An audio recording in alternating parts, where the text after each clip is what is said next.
The United States has the highest rate of teenage pregnancies and STDs among developed countries. Kristen Fitzgerald had an unplanned pregnancy during her senior year of high school. Sexual education was completely optional in her high school, where she felt almost no one took it. According to Planned Parenthood, nearly 615,000 American teenagers aged 15 and 19 become pregnant each year, with 82% of these pregnancies are unintentional.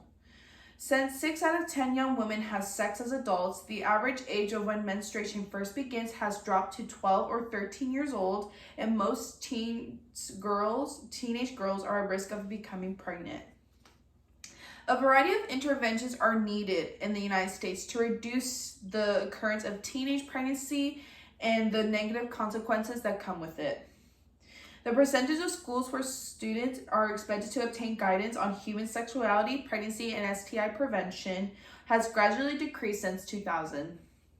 Some federal legislations promote abstinence-based only programs while banning most of them from providing contraception or safer sex materials.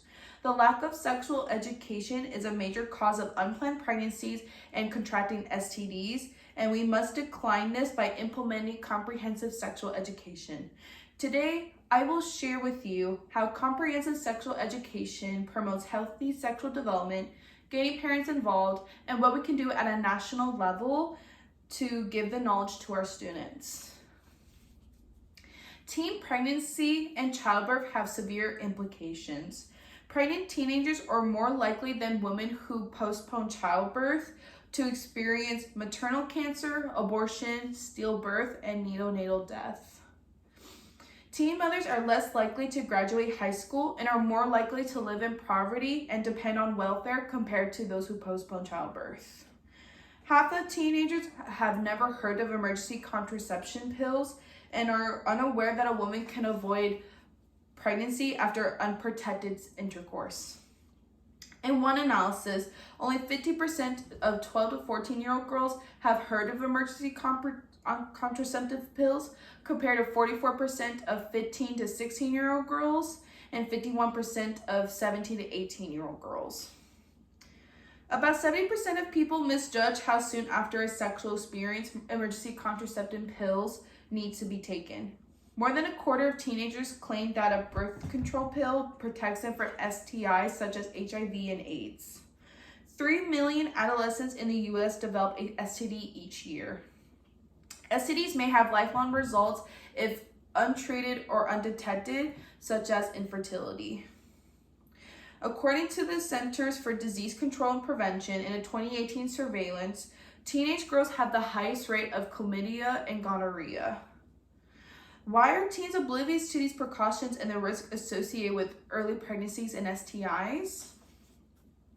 According to the American Academy of Pediatrics 2016 article, Sexuality Education for Children and Adolescents, 35 states have legislations allowing parents to opt their children out of sex ed, while 3 states require parents to enroll their children in sex ed.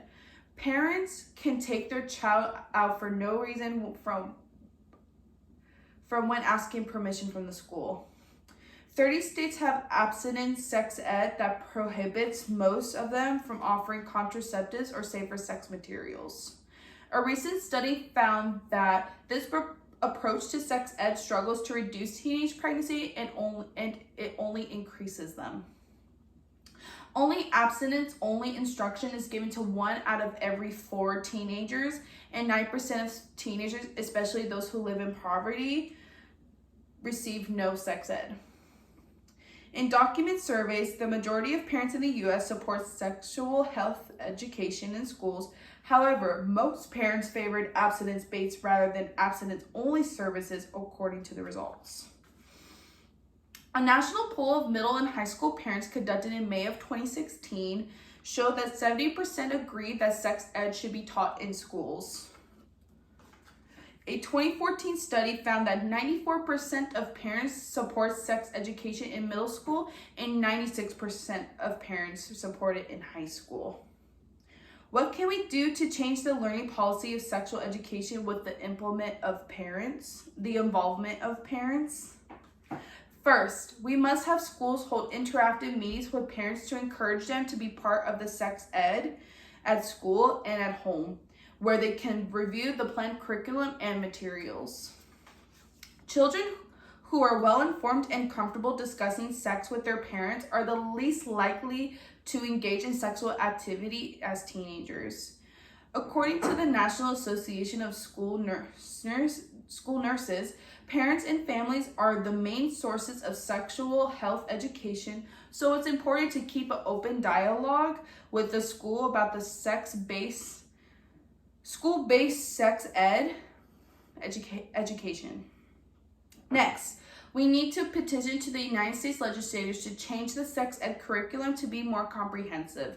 Comprehensive sex ed programs, according to the Sexuality Awareness and Education Council of the United States, provide developmentally and culturally sensitive, science-based, and medically accurate information on a wide range of topics, including human development, relationships, personal skills, sexual well-being, and society and culture. Teens who received comprehensive sex education were 60% less likely than those who did not receive sex ed to report becoming pregnant or impregnating others. Planned Parenthood and other medical associations have implied research on the importance of teens to get all the information they can learn about sex, anatomy, contraceptives, and the other topics that make up sex ed. Think of the impact that would have on teenagers around the nation. Let us write to our lawmakers in the U.S., urging them to implement this improvement across the state. Comprehensive sex education can teach teenagers that sexuality is a normal and healthy part of life. And we will find a way for teens to avoid unintended pregnancies and STIs while still motivating them to make their own informed decisions.